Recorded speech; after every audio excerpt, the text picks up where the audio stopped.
Good afternoon mga ka-brother, ka-sister.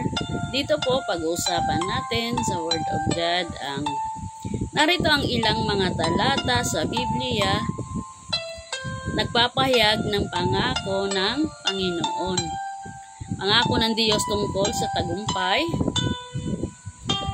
sa iba't ibang aspekto ng buhay.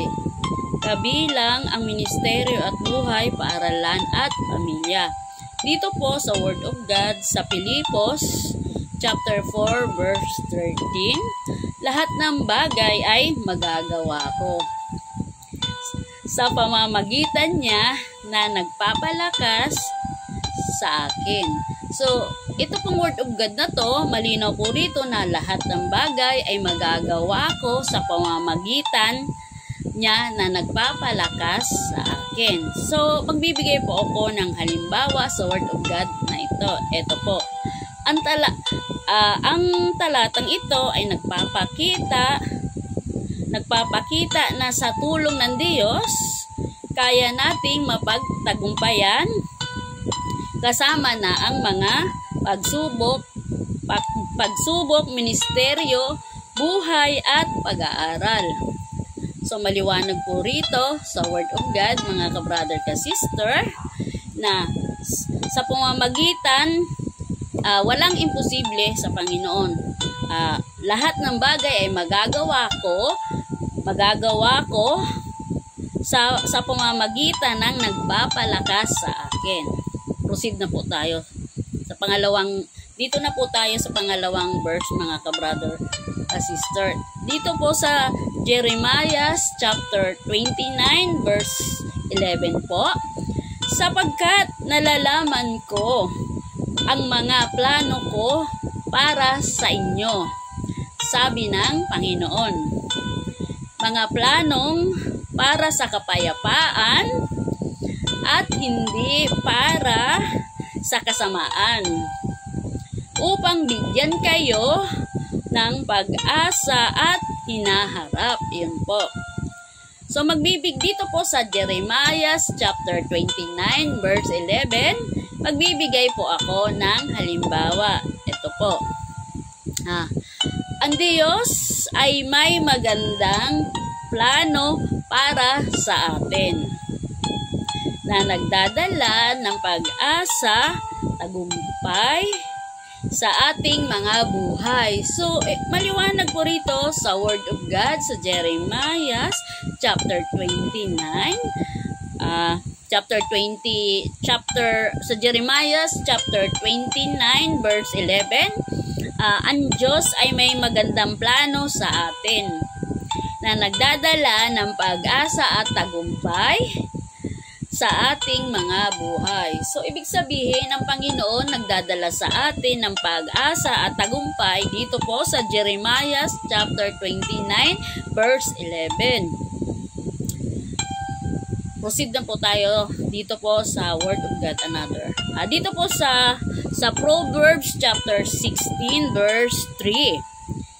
Ihandog mo sa Panginoon ang iyong mga gawa, at ang iyong mga plano ay magtatagumpay.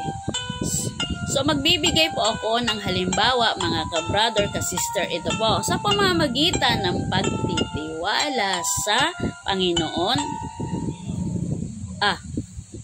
Mali po, sorry po.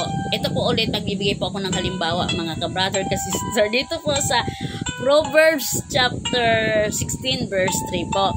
Sa pamamagitan ng pagtitiwala sa Diyos at pag-aalayan ng ating mga gawain sa Kanya, ang ating mga plano ay magkakaroon ng tagumpay. So, meaning to say, maliwanag po rito, mga ka-brother, ka-sister, dito po sa Proverbs chapter 16 verse 3, sa pamamagitan ng pagtitiwala sa Diyos at pag-aalay ng ating mga gawain sa Kanya, ang ating mga plano ay magkakaroon ng tagumpay. So, magdagdag pa po ako another example.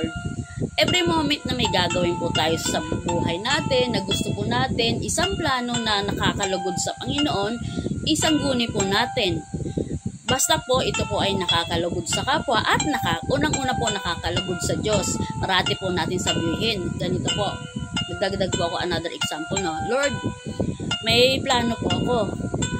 Kayo na pong bahala sa aking mga plano at nubayan niyo po ako naway magtagumpay ang aking plano. Ngayon, kung ito po ay sa tingin nyo na hindi naman po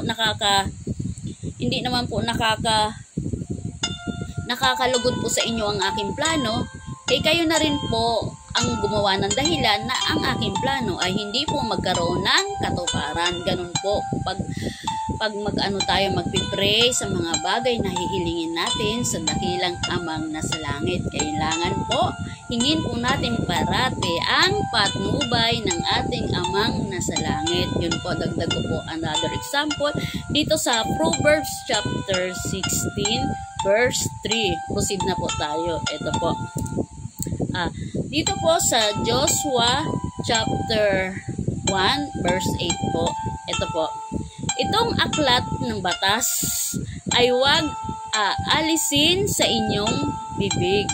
Kung hindi, pagnilayan mo ito araw at gabi upang maingat mong gawin ang lahat ng nakasulat dito sapagkat kung magkagayon, iyong mapapangalagaan ang iyong daan at ikaw ay magtatagumpay. Yun po. Yun po ibig sabihin ng Joshua chapter 1 verse 8. So magbibigay po ako another example dito po sa Word of God sa Joshua chapter 1 verse 8 po. Ipinapakita ng talatang ito na ang pagsunod sa